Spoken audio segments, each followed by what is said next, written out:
बातें करते हम खेतों की और उसके रखवाली की, बाग बगीचा फल फूलों और फसलों की हरियाली की। हम बीजों की बातें करते उत्तम जल संसाधन की, हम तकनीकी बातें करते फसलों के उत्पादन की। हर किसान का सपना सच हो जीवन सुखद बनाने को, गाँव-गाँव के हर आंगन का प्यारा सा ही दर्शन। कृषि दर्शन, कृषि दर्शन, कृषि दर्शन, कृषि दर्शन, कृषि दर्शन, कृषि दर्शन, कृषि दर्शन, कृषि दर्शन। किसान भाई बहन मन नमस्कार, जोहार। कृषि दर्शन कार्यक्रम में रोरोमन के बहुत बहुत स्वागत है और साथ ही साथ बड़ा दिन यानी क्रिसमस का बहुत बहुत बधाई। तो चलो अपन कार्यक्रम के हम आगे बढ़ाती और सीधे देखाती कृषि समाचार।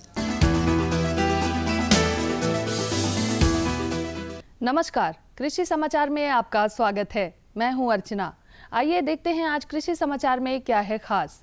मत्स्य पालक अब पा सकेंगे किसान क्रेडिट कार्ड का लाभ। जाड़े के मौसम में मुर्गियों के रखरखाव में करे परिवर्तन। पाउडर रूपी दवा के छिड़काव को बेहतर तरीके से करता है डस्टर। अब राज्य में कृषकों की तरह ही मत्स्य पालक भी किसान क्रेडिट कार्ड द्वारा मिलने वाले ऋण का लाभ उठा पाएंगे। वैसे मत्स्य पालक जिनके पास तालाब, टंकी, खुले जल निकाय या हैचरी है या मछली पकड़ने संबंधी आवश्यक लाइसेंस है या स्वयं सहायता समूह, संयुक्त देयता समूह या महिला समूह से जुड़े मत्स्य पालक किसान क्रेडिट कार्ड के लिए आवेदन कर सकते हैं। सर्दियों के मौसम में मुर्गियों की विशेष देखभाल की आवश्यकता पड़ती है, जैसे उनके रखरखाव, खान पान एवं साफ सफाई और तापमान संबंधी बातों का खास ख्याल रखना पड़ता है। जाड़े के मौसम में मुर्गियों के घर के खिड़कियों को या जाली को रात में बोरे से ढक देना चाहिए ताकि ठंडी हवा अंदर ना जा पाए। ज्यादा ठंड की अवस्था में कमरे का तापमान बनाए रखने के लिए हीटर का इंतजाम करना चाहिए। साथ ही पीने के लिए गर्म पानी देना बेहतर होता है। तेलहनी फसलों के लगाने का समय आ गया है।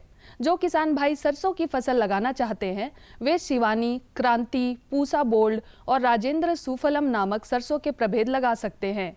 ये प्रभेद झारखंड की जलवायु और मिट्टी में अच्छा उत्पादन देने में सक्षम है। शिवानी, क्रांति, पूसा बोल्ड, पूसा महक, भारत सरसों 1 एवं 2 और राजेंद्र सुफलम से सरसों के उन्नत प्रभेद हैं, जो अन्य पारंपरिक सरसों के प्रभेदों की तुलना में अधिक उपज देते हैं। 5 से 7 किलोग्राम बीज प्रति हेक्टेयर की दर से बुआई कर और उचित कृषि कार्यों को करके लगभग 5 से 8 क्विंटल सरसों की उपज पाई जा सकती है।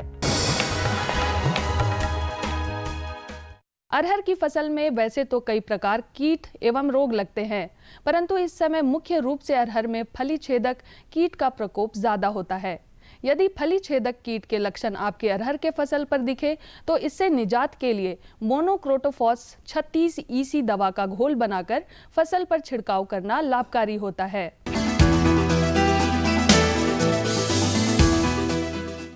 कीटों और रोगों के नियंत्रण के लिए फसलों पर दवा का छिड़काव करना होता है। पाउडर रूपी दवा के छिड़काव को बेहतर तरीके से करने के लिए कृषक डस्टर का इस्तेमाल कर सकते हैं। पाउडर रूपी रासायनिक दवाओं का फसलों पर छिड़काव हाथों द्वारा करने पर बहुत तरह की समस्या आती है और दवा एक समान फसल पर बिखरता भी नहीं। इस कार्य को इस डस्टर नामक उपकरण की सहायता से करने पर दवा का एक समान छिड़काव पूरी फसल पर होता है और दवा बर्बाद भी नहीं होती और हाथों द्वारा छिड़काव से होने वाली परेशानियों से भी किसान का बचाव होता है। और अब एक नजर राज्य के कुछ प्रमुख शहरों के मौसम के मिजाज पर। आज राज्य के कुछ प्रमुख शहरों के तापमान इस प्रकार दर्ज किए गए। रांची अधिकतम 21 डिग्री सेल्सियस, न्यूनतम 7 डिग्री सेल्सियस। देवघर अधिकतम 20 डिग्री सेल्सियस, न्यूनतम 9 डिग्री सेल्सियस। जमशेदपुर अधिकतम 25 डिग्री सेल्सियस, न्यूनतम 9 डिग्री सेल्सियस। मेदिनीनगर अधिकतम 20 डिग्री सेल्सियस, न्यूनतम 7 डिग्री सेल्सियस। धनबाद अधिकतम 22 डिग्री सेल्सियस, न्यूनतम 18 डिग्री सेल्सियस। कृषि समाचार में आज इतना ही। बेहतर कृषि कार्य करें, परंतु कोरोना बचाव के सभी नियमों का पालन करते हुए, क्योंकि जब तक दवाई नहीं तब तक ढिलाई नहीं। अगले अंक में फिर मुलाकात होगी नए कृषि समाचारों के साथ। तब तक के लिए दीजिए इजाजत। नमस्कार, जोहार।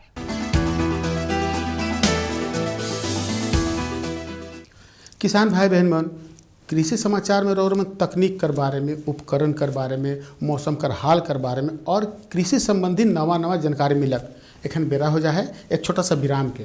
हम विराम के बाद घुर के आवत ही और उनके जानकारी देवत ही।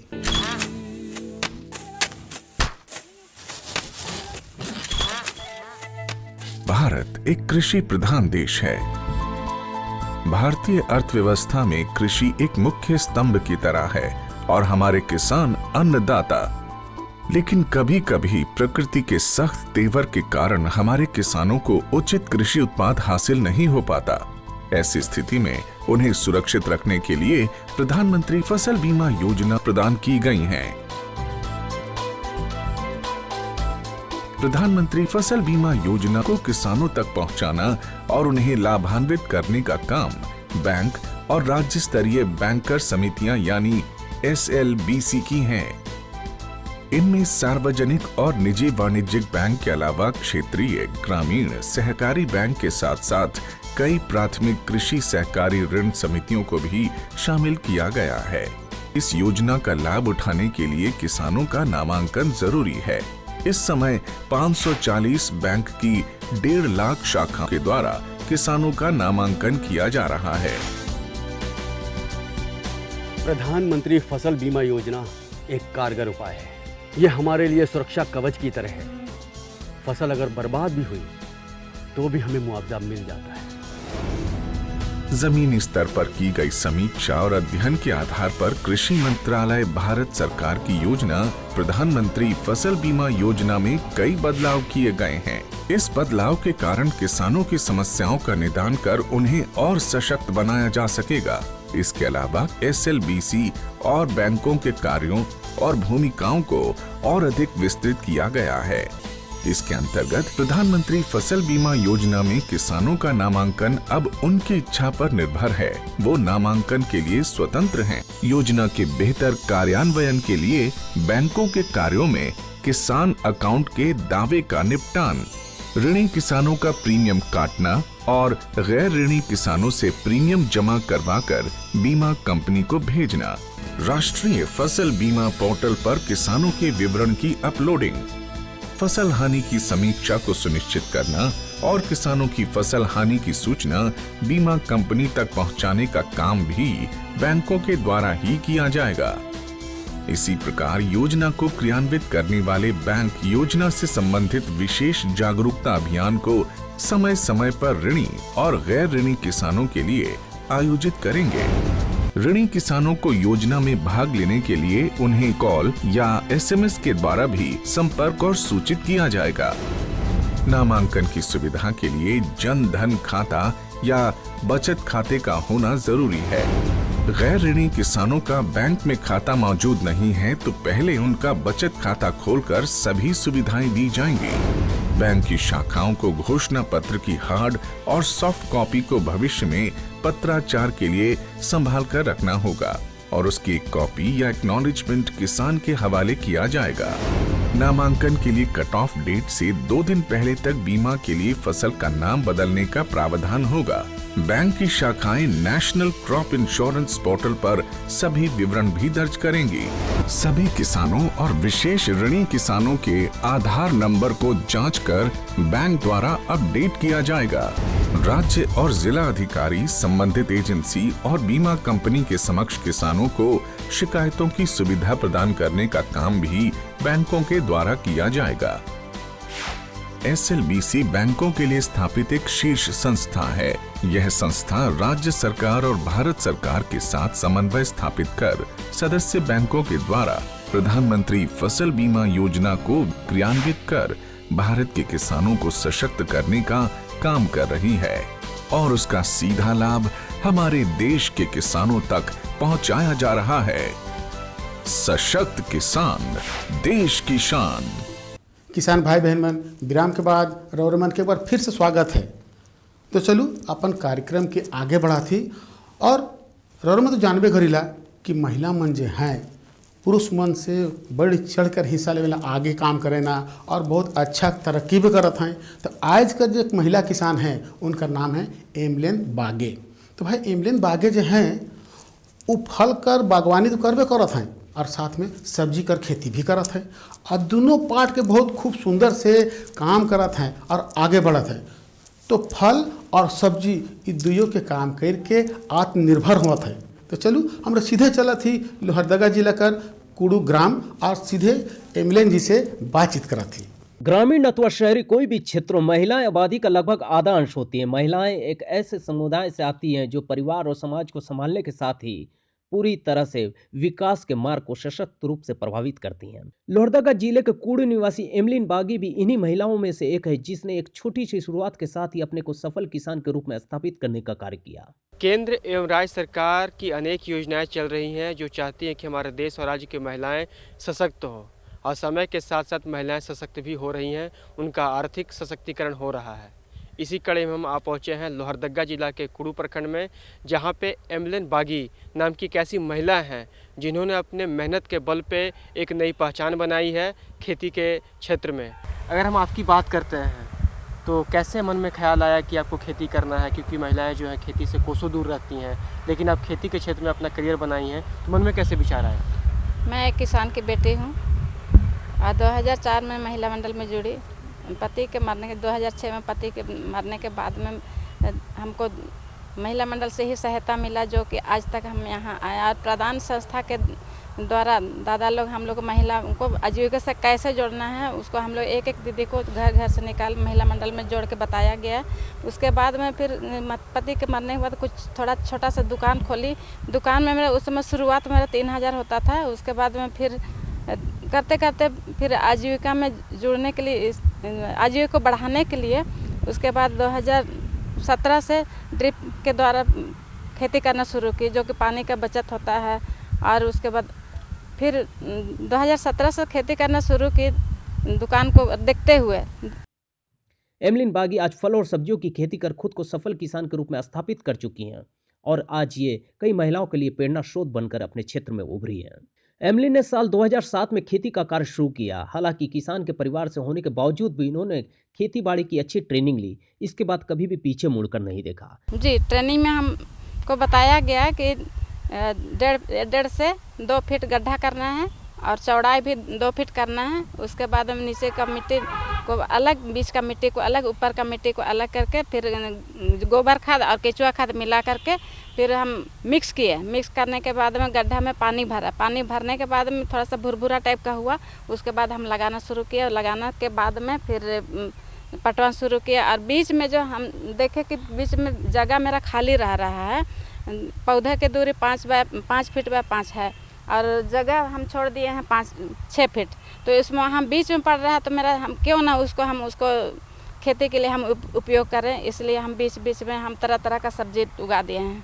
कितने पौधे लगे हैं पपीते के? पपीता के 477 पौधा जो है पपीता का तैयार है। आप बता रहे हैं कि जो बीज का जमीन है उसका भी आप उपयोग कर रही हैं, बीच में भी खेती कर रही हैं। तो किस किस चीज़ की खेती आप बीच में कर रही हैं?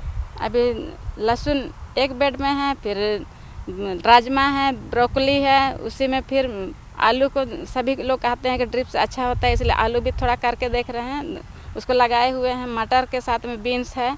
एमलिन ने फलों और सब्जियों की सिंचाई के लिए ड्रिप इरिगेशन को अपनाया है। पपीते के लगभग 400 पौधे को लगाया और इनकी देखरेख उचित तरीके से ये करती हैं। फसलों के बेहतर उत्पादन के लिए एमलिन केचुआ खाद का इस्तेमाल करती है। वो बताती है कि जैविक विधि से खेती को अपनाकर आज ये काफी अच्छा लाभ कमा रही है। आईसीएआर के तहत से हमको जैसे ये स्प्रे करने के लिए जो मशीन जो मिला, हमको बैटरी सिस्टम मिला, बहुत ही सहायता हुआ मेरे लिए। कि जैसे कि पहले मिलता था उसमें तो हाथ से चलाना पड़ता है, इसको खाली ऑन करना है हमको, इसलिए समय का भी बचत हो जाए, जल्दी भी हो जाता है। और तकनीक की जब बात करें तो आपके पास बहुत सारे यंत्र आप बता रहे कि स्प्रे मशीन भी है जो बैटरी से स्वचालित चलता है, खुद से चलता है। इसके अलावा और क्या क्या यंत्र आपके पास है? ड्रिप मशीन है। अच्छा, जी, ड्रिप मशीन है और ये स्प्रे मशीन है। स्प्रे मशीन है जी, स्प्रे मशीन ऐसे कतर मिला है। अच्छा जी। और सरकार से क्या सहायता आपको मिला है? सरकार के द्वारा कोई आर्थिक सहयोग या कोई यंत्र ऐसा कुछ आपको मिला है? यंत्र तो यही मिला है, आईसीआर तहत से हमको स्प्रे मशीन मिला है। अच्छा। ड्रिप मशीन मिला है। जी, ठीक है। अगर हम सिंचाई की बात करते हैं, आपने बताया कि पूरे खेत में जो आप ड्रिप लगाए हुए जी। हैं, तो ड्रिप से क्या फ़ायदा होता है? अगर कोई किसान ड्रिप जो से- होता है ड्रिप लगाता है तो क्या फ़ायदा उससे होता ड्रिप है? से पानी का बचत भी हो जाता है। मात्र 1 घंटा चलाते हैं हम, 1 घंटा चलाते हैं। उसके बाद मैंने डिवाइड किया है, इसमें 20-20 से डिवाइड कर दिया है पाइप को ही, उसमें जॉइंटर है, वहाँ से इधर 1 घंटा उधर 1 घंटा करते हैं। उसके बाद पट जाता है, उसको उसमें उस पर सब पानी का बचत होता है, समय का बचत होता है, मजदूरी का बचत होता है हमारे लिए। फसलों की अच्छी पैदावार के लिए तमाम जरूरी बातों का ध्यान रखते हुए एमलिन कृषि क्षेत्र में कई महिलाओं को प्रेरित करने का कार्य भी कर रही हैं, ताकि महिला इस क्षेत्र में आगे आए और आत्मनिर्भर बन सके। बिल्कुल, हम जो टेक्नोलॉजी डेवलप करते हैं उसको अगर हम एक अच्छे किसान को शुरुआत में देते हैं, जो आसानी से उस तकनीक को ले लेते हैं और वो करके अपने गांव में दिखा देते हैं, तो उनको देख के जो बाकी किसान प्रेरित होते हैं, वो हमारे लिए सबसे बड़ा वरदान होता है कि एक किसान को सिखाने से वो 100 किसानों 100 से 1000 किसानों तक पहुंच जाता है। तो इसी कड़ी में हम हमेशा अच्छे किसानों को पहले चयनित करते हैं, उनको प्रशिक्षण देते हैं और उनके द्वारा, अभी बागी जी की बात करेंगे, इनसे लगभग 100 से ज़्यादा किसान जुड़े हुए हैं, डायरेक्ट जुड़े हुए हैं और इनसे पपीता के बारे में जानकारी लेते हैं। कहीं इनको दिक्कत आती है, नई चीज़ इनको पता चलती है, उनका सॉल्यूशन इनके पास में नहीं होता है, वो तुरंत फिर हमसे संपर्क करते हैं। तो एक कड़ी बन गई है हमारी और आप भविष्य में देखिएगा ये बहुत ही सक्सेसफुल मॉडल के रूप में निकल के आएगा और हमारा इस बार भी हमारा टारगेट है कि ज़्यादा से ज़्यादा नर्सरी ऐसी महिलाओं से, ऐसे किसानों से हर ज़िले के लिए, यहाँ के लिए, हर ब्लॉक के लिए कराया जाए। तो किसान भाई बहन रौरमन देख ली कि एमलन बागे से जानकारी मिललक और बहुत सुंदर जानकारी मिललक। तो चलू हमें अपन कार्यक्रम के आगे बढ़ा थी। दूसरी जानकारी जो है, मछली पालन एक अच्छा व्यवसाय है, सुंदर व्यवसाय है। मछली पालन करके बहुत किसान मन लाखों कमाते हैं। अब मछली में भी कई प्रकार का क्वालिटी हुएला, जैसे रेहू, कतला, मिर्गा, किस्म किस्म का रहे। तो मछली पालन करे के बुद्धि भी होए के चाहिए, तिकर जानकारी चाहिए। तो सीधे चलो हमारे चले थे दिव्यांग और हुआ कर जो विशेषज्ञ हैं अरुण भक्त, उनकर से बातचीत करा थी। किसान भाइयों, मत्स्य पालन एक ऐसा व्यवसाय है जिसका लाभ उठाकर आप ज़्यादा से ज़्यादा आय प्राप्त कर सकते हैं। आज की इस कड़ी में हम मौजूद हैं रांची के दिव्यांग कृषि विज्ञान केंद्र में और आज हम चर्चा करेंगे जाड़े में मछलियों की देखभाल किस प्रकार से करें। इस विषय पर जानकारी देने के लिए आज हमारे साथ जुड़ रहे हैं डॉक्टर अरुण भट्ट। सर, बहुत बहुत स्वागत है आपका हमारे इस कार्यक्रम में। सर, जाड़े का मौसम आ चुका है और जो पशुपालक जो है, जो मछली पालक हैं, अपने तालाब में जो मछली डाल कर रखे हुए हैं, तो उनकी देखभाल वे किस प्रकार से करें, किन किन बातों का ध्यान रखें, ज़रा विस्तार से आप हमारे दर्शकों को बताएं। तो मछली ऐसे एक प्राणी है, तो विशेष खास तौर पर जाड़े मौसम में इनकी देखभाल थोड़ा अधिक से अधिक करनी पड़ती है। लेकिन इसके अलावा भी सालों भर एक प्राणी होने के नाते इनका कुछ ना कुछ बीमारी, कुछ ना कुछ उसमें होने ही रखता है, जो हमें हमेशा देखभाल करनी पड़ती है। तो खास तौर पर किसान भाई, आप लोग जानते हैं, जब तालाब में आप मछली डालते हैं तो शुरुआत में तालाब की एक तैयारी की जाती है। तैयारी करने के बाद ही मछली को आप तालाब में डालते हैं। तो ये तैयारी आपके ऊपर डिपेंड करता है कि ये तैयारी किस प्रकार आपने किए हैं। तो शुरुआत में थोड़ा सा इसमें बताया जाए कि मछली डालने से पहले तालाब की जो रखरखाव या देखभाल या तैयारी जो होता है, इसमें खास तौर पर इसको मिट्टी की संरचना को देखते हुए इसमें पानी की पीएच मान, मिट्टी की पीएच मान, ये सारे चीज़ आपको देखनी होता है। उसके बाद मछली आप जब डाल रहे हैं, किस मौसम में मछली डाल रहे हैं, तालाब में पानी की गहराई कितना है, उसमें कौन साइज़ वाले मछली को आपने निर्वाचन किए हैं, आप जिस एरिया पे हैं वहाँ पे कौन सा मछली अच्छे से उसमें ग्रोथ लेते हैं, वृद्धि होती है, ऐसे कुछ सामान्य चीज़ के ऊपर ध्यान दे करके अगर किसान भाई अगर मछली डालते हैं तो खास तौर पर आपके तालाब में बिल्कुल बीमारी होने का संभावना नहीं रहता है। इसके अतिरिक्त कभी भी देखा जाता है कि हमारे तालाब में बरसात के मौसम में बाहरी कुछ ना कुछ पानी आ जाते हैं। ये बाहरी जो पानी आता है उसमें कहीं ना कहीं उसमें कुछ गंदगी रह जाता है, जिसके वजह से हमारे तालाब में मछलियों के लिए सबसे जो अधिक प्रयोजन होती है वो है ऑक्सीजन, उसकी कमी आ जाते हैं। तो किसान भाई, जाड़े के मौसम में देखना है कि आपके तालाब की गहराई कितना है। अगर इस मौसम में आपके तालाब की पानी की लेवल अगर 5 फुट से अधिक हो तो किसान भाई आपको इसमें अधिक से अधिक ध्यान देना होगा, क्योंकि इस अवस्था में जो वायुमंडल या जो बाहरी जो तापमान है वो कम हो जाते हैं, जिसके चलते हमारे तालाब में पानी की टेम्परेचर और कम हो जाते हैं। खास तौर पर हमारा इस एरिया पे जो मछली जो पाली जाती है ये 15 डिग्री से लेकर के 24 डिग्री टेम्परेचर में वो सर्वाइव करते हैं। और जहाँ 15 डिग्री से टेम्परेचर नीचे हो जाता है तो इसकी देखभाल की आवश्यकता होती है।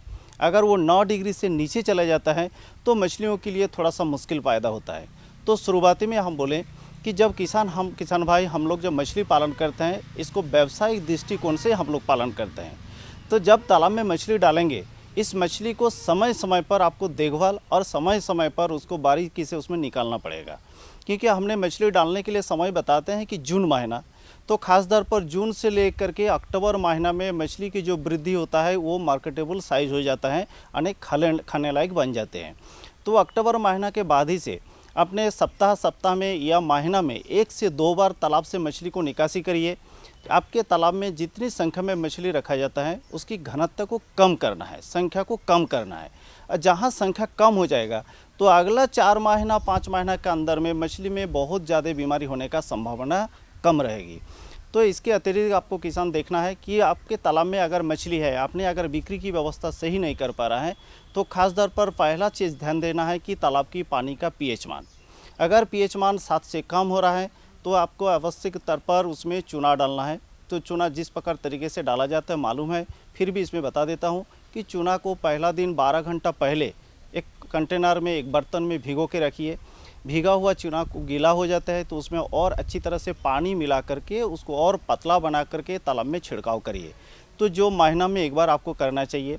इसके अतिरिक्त आप जब तालाब में जाल डालेंगे, मछली में किसी भी प्रकार का घाव या किसी भी प्रकार का उसमें अलग कलर उसमें नज़र आ रहा है, तो पोटासियम परमंगनेट का घोल बना करके मछली को वहाँ पे नहला करके पुनः आप तालाब में छड़िए। उस अतिरिक्त मछली जो होंगे उसको आप बाहर निकाल दीजिए, या दूसरे तालाब में अगर स्थानांतरण करने की अगर व्यवस्था है तो उसमें स्थानांतरण करिए। इसके अतिरिक्त कभी कभी देखा जाता है मछलियों के पूंछ के पास या कहीं भी पंख के जड़ के ऊपर या पंख के ऊपर में छोटे छोटे उसमें घाव नज़र आता है, या पंख उसमें लग रहा है कि सड़ने लगा है। इस अवस्था में उसमें कॉपर सल्फेट CuSO4 ये दवाई मार्केट में मिलता है। तो इसकी प्रति लीटर पानी में आधा ग्राम के हिसाब से अपने घोल बनाइए, उसमें मछली को 1 मिनट तक डुबो के रखिए, फिर पुनः अपने तालाब में मछली को छोड़ दीजिए। ये 3 प्रिकॉशन आपको पहले लेना पड़ेगा। इसके अतिरिक्त अगर मछलियों में किसी भी प्रकार का बीमारी हो रहा है तो आपको देखना होगा कि मछली जो बीमारी का जो अंश वो किस जगह पे हो रहा है। मछली के शरीर पे हो रहा है, या उसके गलफड़ में हो रहा है, या अंदरूनी हिस्सा कहीं फूल रहा होगा, या उसका जो गिल का रंग वो बदल जा रहा होगा। ये चीज़ अगर आपको नज़र आ रहा होगा तो तुरंत ही आपको किसी ना किसी एक मछली एक्सपर्ट के पास आपको इनकी दिखाना पड़ेगा, जिससे कि अच्छी तरह से इसको निर्णय लिया जा सके। सर, आपने बीमारियों की चर्चा की, तो कौन कौन सी बीमारियां प्रमुख तौर पर अभी के मौसम में मछलियों में हो सकती है और मछली पालक इसका निदान किस तरह से करें? बिल्कुल, खास तौर पर जो महामारी के तौर पर अभी का समय पे देखा जाता है वो है एपिज़ोटिक अल्सरेटिव सिंड्रोम। इसके अलावा मछली का शरीर पे कुछ घाव। इसके अतिरिक्त देखा गया है कि मछली का जो गिल होते हैं, गलफड़े होता है, ये गलफड़ में भी उसमें सफ़ेदी रंग, या मछली का शरीर के ऊपर में कहीं उसमें चप्पा उसमें थोड़ा थोड़ा उसमें घाव, या तो उसमें देखा जाता है एक ओंकार कीट नामक छोटा सा उसमें कीट होता है जो मछली के चैंटे के साथ सटे हुए रहता है। तो खास तौर पर ये सारे बीमारी हमारे आसपास में नज़र आता है। तो किसान भाई अपने अगर इस तरह से प्रिकॉशन लेते हैं तो इस प्रकार बीमारी से आप निजात पा सकते हैं। तो भाई ये दुयो जानकारी रो कैसे लागलक बेस है नहीं, तो कहे कर मतलब है किसान भाई बहन मन कि इसन जानकारी को रोठिन है या हमरे से कोई जानकारी लेना चाहती तो पता के जरूर लिखू। पता है कार्यक्रम कृषि दर्शन द्वारा केंद्र निदेशक दूरदर्शन केंद्र रातू रोड रांची मकिल पिन कोड संख्या जरूर लिख कभी छोड़े के नखे। पिन कोड संख्या है 834001। एगो और जानकारी देवे के है रौरेमन के कि देखो कि रौरेमन कामकाजी आदमी काम करे के बेरा मान लो कि रौरे कर प्रोग्राम जो कृषि दर्शन छूट गलक तो चिंता कर बात नखे, परेशानी कर बात नखे। रौरेमन यूट्यूब में, फेसबुक में, ट्विटर में जाके देख सकीला और जानकारी के दोबारा पाए सकीला। तो आज जरूर में इजाजत दो, मकिल एहे दिना और एहे बेरा नवा जानकारी के साथ उपस्थित होगा। तब तक इजाजत दो, नमस्कार, जोहार। हम भी जो की बातें करते उत्तम जल संसाधन की, हम तकनीकी बातें करते फसलों के उत्पादन की। हर किसान का सपना सच हो जीवन सुखद बनाने को, गाँव-गाँव के हर आंगन का प्यारा सा ये दर्शन। कृषि दर्शन, कृषि दर्शन, कृषि दर्शन, कृषि दर्शन, कृषि दर्शन, कृषि दर्शन, कृषि दर्शन, कृषि दर्शन।